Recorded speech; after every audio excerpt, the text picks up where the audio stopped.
beaucoup Stéphane pour l'organisation de la soirée.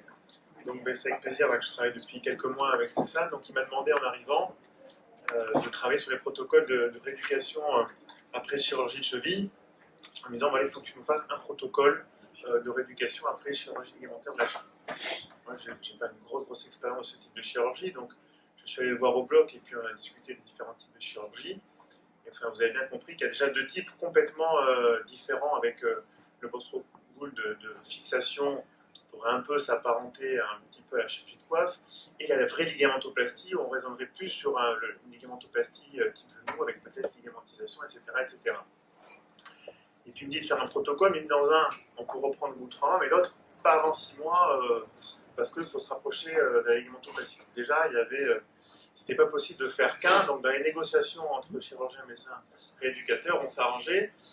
Il y aura une phase commune au départ, mais vous voyez que dans la ligamentoplastie, on va devoir aller plus lentement sur la rééducation par rapport à la cicatrisation de ce type de chirurgie, qui va nous donner finalement deux protocoles différents. Donc au départ, on va avoir une phase commune, la phase 1 et la phase 2. La phase 1, c'est la phase classique post-opératoire, tout le monde était d'accord. Il y a une phase sans appui avec une attelle aircast où on fait le fameux protocole RICE, où le kiné peut avoir un intérêt, mais c'est quand même surtout principalement du repos. Je ne parlerai pas du tout dans tout ce topo de tout le reconditionnement physique global, du membre contralatéral, du tronc, des membres supérieurs, du travail cardio-respiratoire qu'il ne faut pas oublier dans les protocoles de rééducation, notamment très longs, comme on l'a vu pour la ligamentoplastie. Sur la phase 2, c'est pareil, on reste sur une phase commune dans les deux. Dans les deux cas, on va être sur des protections. Dans un, on protège la suture, dans l'autre, on protège la ligamentoplastie. On travaille bien sûr la cicatrice. Alors, dans les discussions qu'on a eues ensemble, c'est la limitation de la flexion plantaire. Dans la reconstruction du Bostrom Gould, vous avez vu qu'il ligature le rétinaculum des extenseurs. Donc, on a envie de respecter ça au maximum en limitant au départ la flexion plantaire et de faire le même raisonnement un peu sur la reconstruction ligamentaire, ne tirant pas trop vite sur le transplant ligamentaire.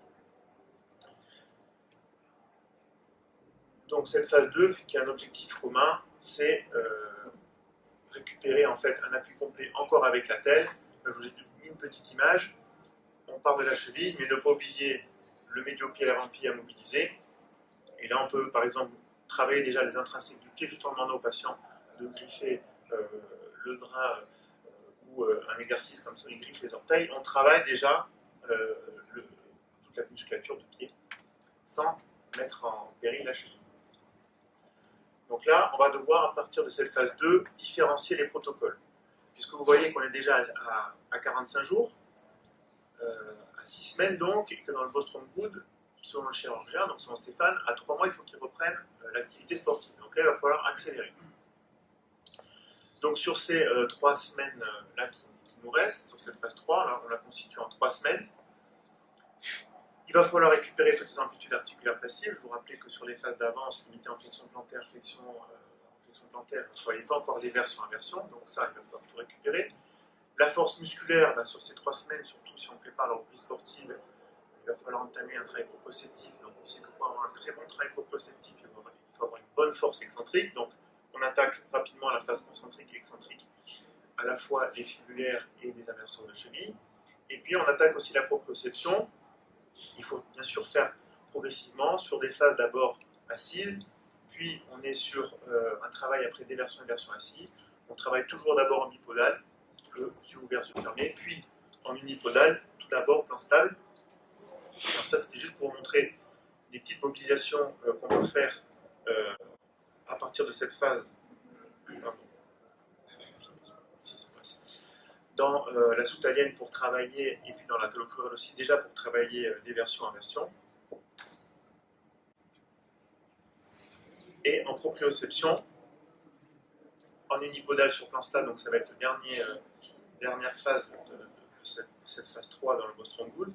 Alors cet exercice, je vous montre, parce qu'il est très intéressant, notamment pour évaluer la rééducation, parce qu'on parle toujours de techniques de rééducation, sauf qu'on ne les évalue jamais. On dit qu'est-ce que vous avez fait en proprioception? Oui, vous avez fait une bonne proprioception. Et comment objectivement on peut la mesurer? Comme la force musculaire. Et en fait, ça c'est le Star Excursion Balance Test, qui a été, normalement c'est toute une étoile, mais qui a été simplifié. Et vous voyez que dans la partie en fait, ici latérale, quand le patient va chercher, peut mesurer la distance pour laquelle le patient arrive à toucher le verre le plus loin possible sans chuter. Et ça, alors ça n'évalue pas sa proprioception, mais ça évalue sa force et sa proprioception. Et c'est un test qui a été validé pour mesurer de façon objective la proprioception. Donc on discute beaucoup maintenant avec les kinés pour mettre en place des vraies techniques d'évaluation des techniques de rééducation. Là, je vais dire oui, j'ai fait la proprioception, oui, j'ai fait la force musculaire. Donc déjà dans cette phase 3, il faut que, bien sûr, toutes les amplitudes articulaires soient retrouvées, qu'on ait une force musculaire, alors on a dit 85% parce qu'on s'est basé un peu sur les tests isocinétiques. Donc idéalement, on pourrait faire un test isocinétique de chenille, c'est quand même très très peu encore répandu. Mais rien qu'avec des petits dynamomètres, on peut mesurer la force de façon objective. Donc c'est quelque chose, je pense, qui est intéressant que d'acquérir des kinésithérapeutes. Et à ce stade, on est en proprioception unipodale, donc on se prépare finalement à la phase 4. Sur 3 semaines, il va falloir préparer le sportif à la reprise. Donc, on va en parler tout à l'heure, je n'en parle pas trop la myolux, mais tout ce qu'on a dit tout à l'heure sur la proprioception avec Christophe, je pense que la myolux peut être vraiment une technique très intéressante des taxations rapides dans l'axe d'inversion, dans l'axe où se fait l'entorse de cheville.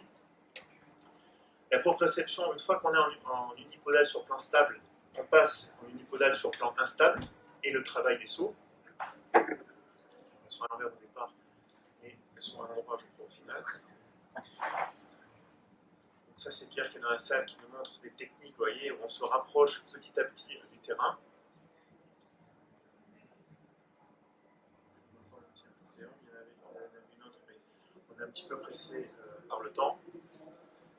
Et après, bien sûr, tout le travail spécifique qui va être fait, des pas latéraux sur le terrain, la carioca, c'est quand les joueurs en latéral croisent leurs jambes.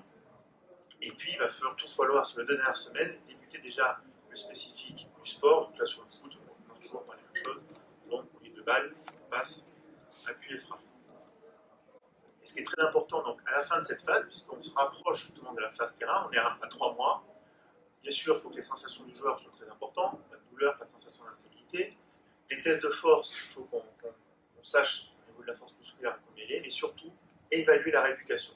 Et ça, on a montré que si on fait une association de 3 scores très simples, le single hop, le patient fait un saut, on mesure sur un saut à cloche-pied sa distance, le vertical jump, c'est celui-là, on mesure la puissance en fait, qu'il développe en hauteur en comparant un côté par rapport à l'autre, et le time hop, il a 6 mètres à faire en cloche-pied avec un chronomètre. Ça ne nécessite absolument pas de matériel.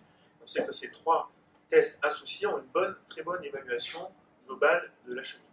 Le Star Exertion Balance Test, c'est le test que je vous ai montré tout à l'heure. Vous voyez que dans sa version complexe, on peut aller très loin, mais on sait que la partie la plus importante est la distance que va arriver à faire le patient à toucher derrière, sans instabilité de la cheville. Et Christophe parlait tout à l'heure d'un test. Moi, je ne connaissais pas le test dont tu as parlé, mais le Functional Foot and Ankle Ability Measure est un test d'évaluation du patient lui-même, d'auto-questionnaire, et ça peut être un des derniers paramètres importants à évaluer dans la rééducation. Donc des tests physiques, un test de proprioception, un auto-questionnaire.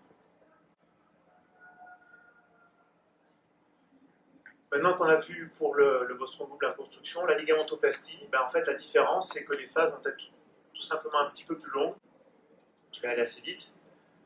Sur la récupération des amplitudes, ça dans les 7 à 12 semaines, ça ne va pas poser de problème. La seule chose c'est qu'on va aller beaucoup plus lentement dans la travail musculaire.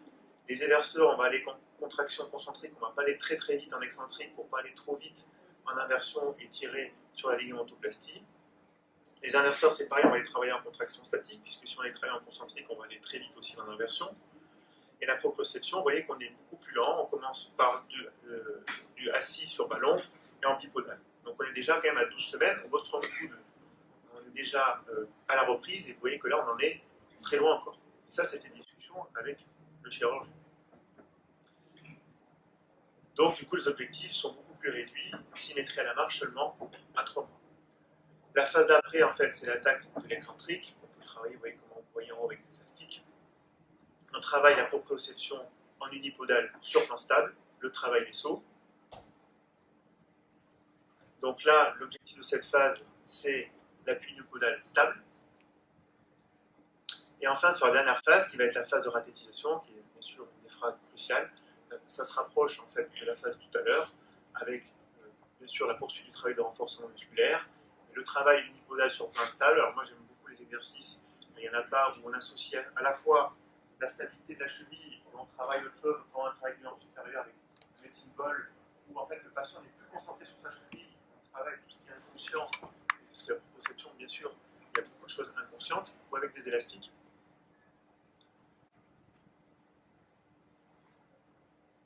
Ça c'est un peu décalé. Alors là, le test supplémentaire, on s'est un petit peu fixé, en tout cas néocétisme, bon, il n'y en a pas beaucoup de néocétisme, mais c'est pour ça que je vous ai mis la vidéo. En tout cas, sur le test de force pure et des oscillétismes, on s'est un petit peu calé sur le genou. On a discuté d'éventuellement faire un test à 4 mois si machine de disponible il y a. Pour le sportif de niveau, je pense que ça sera important dans les paramètres. Et vous voyez que la compétition sera reprise à 26 semaines, en fait, en un 6 mois. Alors, est-ce qu'on pourra raccourcir les délais petit à petit avec l'expérience de cette chirurgie peut-être? On s'est basé un peu sur le même raisonnement que le genou. En conclusion, faire un protocole, c'était pas possible, donc on a fait deux protocoles différents parce que vous voyez que les chirurgies sont très différentes. Le travail, ben, c'est la même chose, c'est amplitude, force, proprioception, mais vraiment sur lequel je veux vraiment beaucoup insister, c'est l'évaluation de la rééducation. On insiste beaucoup maintenant avec ça, l'équipe avec ça. La dernière séance de rééducation peut être constituée seulement d'une évaluation du patient. Et on n'oublie pas dans toute cette rééducation la mobilisation de l'avant-pied, du médio-pied, de la soutanienne. Je n'ai pas parlé du transplant parce que je suis allé vite. Il faut oublier que la ligamentoplastie et une prise de transplant du gracilis, il ne faut pas l'oublier, c'est quand même un muscle important. Donc bien sûr, on travaille aussi le transplant, on travaille la prise de transplant pour la ligamentoplastie